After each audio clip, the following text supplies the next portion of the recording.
It's 90844, external pressures on businesses. Today we're looking at government and political influences on large business. So from this, we're going to understand the political position of New Zealand, and understand a little bit about political ideology, and explain how the government policies affects businesses and the role of the government as a stakeholder.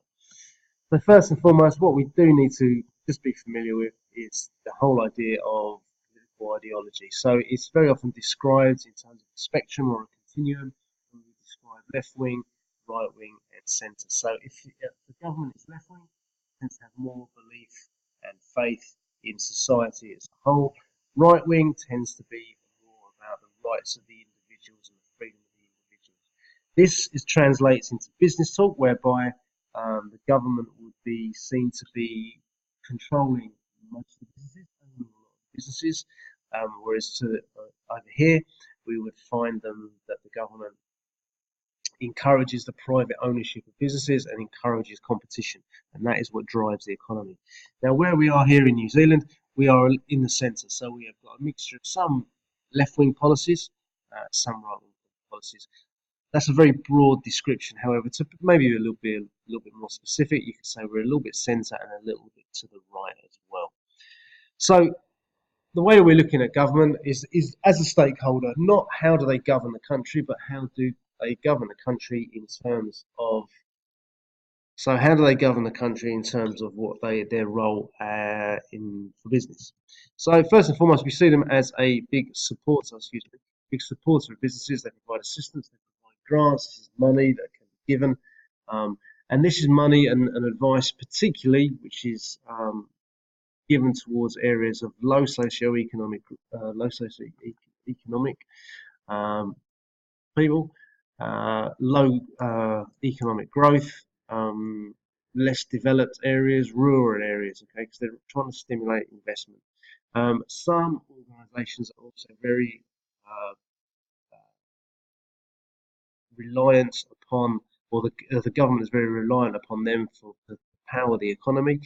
And for that reason, if there is a downturn in their fortunes, the government may step in to provide some money for these people to be, to prevent them going bankrupt, the loss of jobs, and starting that downward spiral in an area. On the flip side, though, however, the government is a constraint of businesses. Okay? And the first thing that the government needs to do is be aware that if a company becomes too powerful, becomes too much of a market share, it's very bad for customers and customers also turn into voters.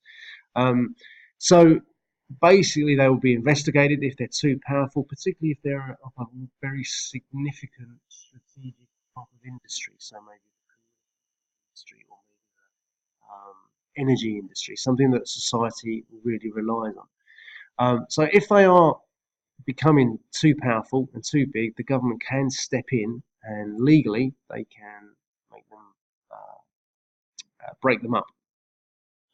Added to that, further legislation, health and safety legislation, for example, can limit the actions of the organisation.